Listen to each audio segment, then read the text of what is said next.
What's up, you groove? Today we're going to be installing a Molle panel in the back of the Bronco. Here's the package that the Molle panel came in. I ordered it off of Amazon.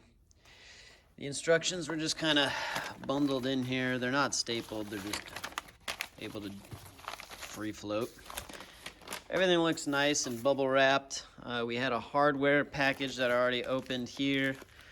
That came with some, nuts and bolts. A couple of other powder-coated plates and some other brackets that we attach, and then these little decorative plates that we install. All right, so all that is gonna go back here. One thing I would like to note is that I put in, just kind of test fit the Molle panels and where they go in the back. So there's 2 panels on each side, and then there's a little step-up bracket that kind of covers right in this section here. Now it's going to be dark, so I'm going to do my best to try and capture all the footage as cleanly as possible, but as many of you know, the Bronco doesn't really have great rear lights in the trunk space. One thing I would like to note with the initial parts is they are some decent quality steel, it appears. However, there are things like this where the powder coating is kind of rubbing off here, and then there's this metal, like really sharp piece that'll definitely get you real bad. So I'm gonna have to file that down before I get started officially installing. But every piece kind of has a little bit of this powder coating rubbing off, except for the stuff that was in the hardware pack that was really bubble wrapped and protected. The bigger pieces like this that kind of were sticking out all have a little bit of that powder coating damage. I'm not completely worried about it because it's inside. It doesn't look horrible, but if you wanted, you could spray paint or take your chances with the return and try to get something that'll not be as damaged. First step is to remove each of the plastic caps covering the factory bolts in these tie-down locations. So it's gonna be 4, 1, 2, 3, 4.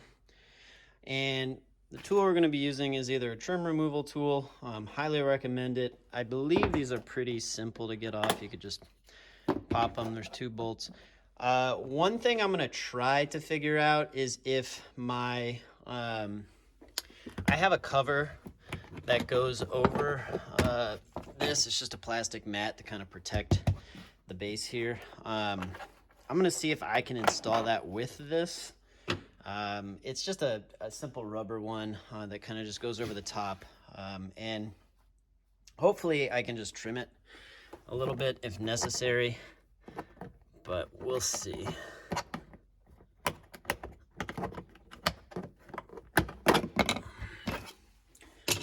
Okay. Now that those 4 are out, you're also going to remove this trim panel right here and this one on the left side.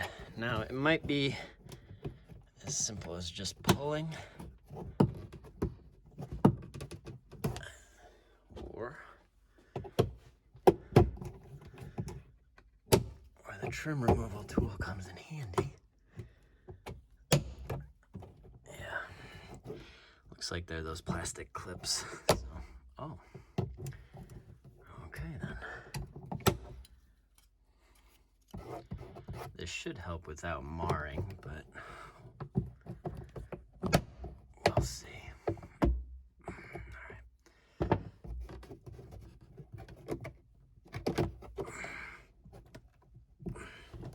Okay. Well, did not damage it, but wasn't exactly an easy get out. And this is what we have behind. So, I believe we're gonna mount these 2 screws, or those 2 inserts right there. Doesn't look like we'll be reusing those trim pieces. Hopefully that's not the case and we do put them back on, but maybe not. I wonder.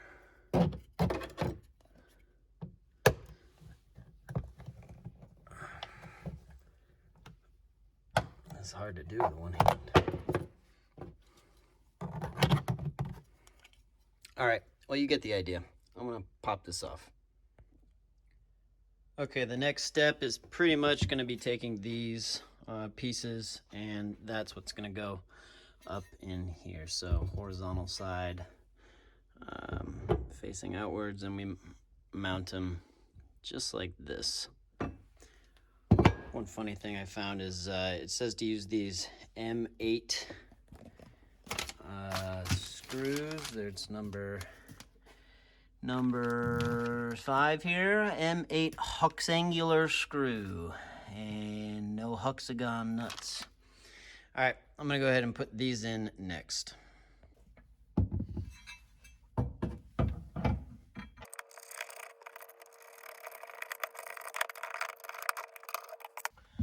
Okay, one thing to note here is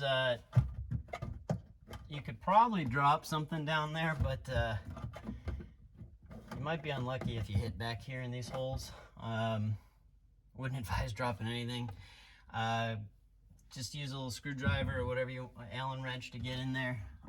It doesn't say whether to lift it all the way up or not, so I'm gonna leave these slightly loose so I can adjust it when I put the main piece in here, and so I can go up and down as needed to fit these holes. The next steps are going to be assembling the entire panel, as you can see here.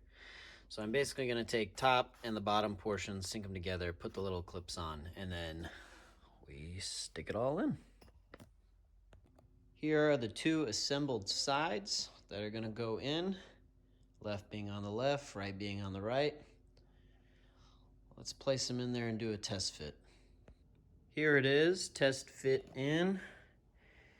One thing to note is you will take out these factory bolts, and then you will place the brackets in here and loosely kind of tighten them down. You'll see that this doesn't go down anymore. This is kind of as far as you can go. Not a big deal, just something to note.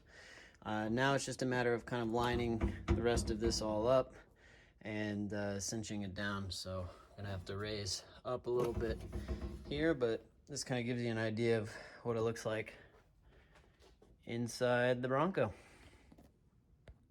Completely installed.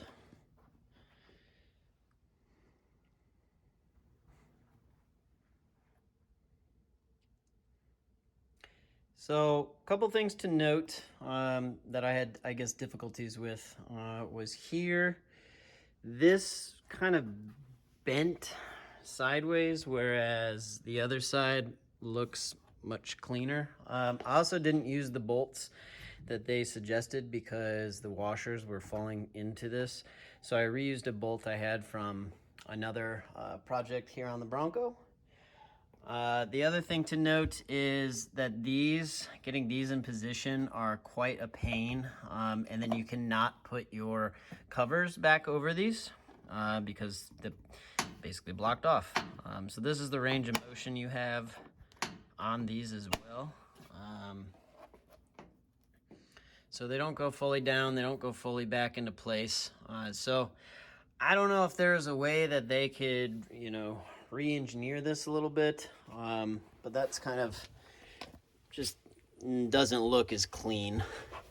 Another thing to note is, and maybe it's just how I installed it, but basically this portion here, if you put on that plate, you will dig in one of the screws or the bolts kind of dug into the plastic on the back here. So that's unfortunate. It could just be how it was all positioned. This kind of looks a little wonky. You'll notice here it's pretty much butting right up, and I had no room to scoot it forward. As you can see here, it's pretty much against the seat. There's not a whole lot of room. So, that's another little engineering thing. They could have cut it out. There was no real differentiation between left and right side other than, these little curled in lips here and here.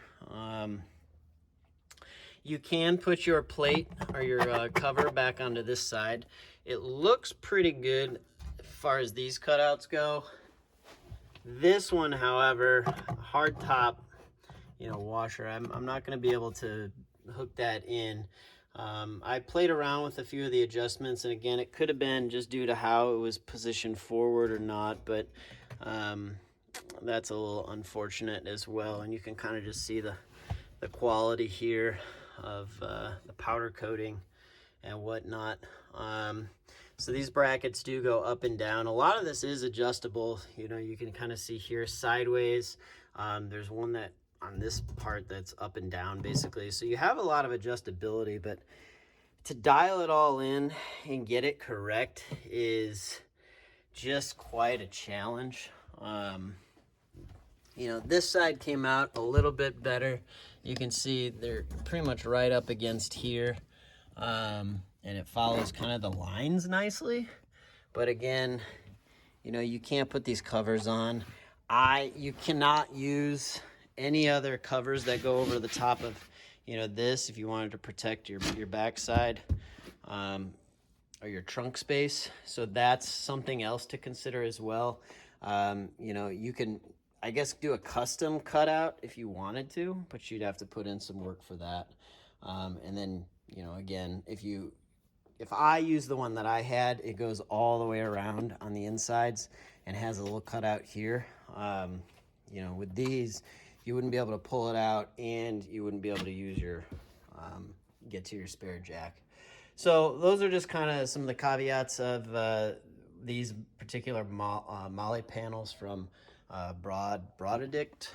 I don't know. So yeah, that's my take on it. We'll see how they work as I use them with some different Molle accessories. So that's pretty much my take on how these Molle panels were installed. It wasn't a horrible process, just a little, you know, tough kind of getting the adjustments down. So, you know, if you guys are interested in purchasing these, I can link the owner or the supplier. And, you know, as always, please like and subscribe, and thanks for watching.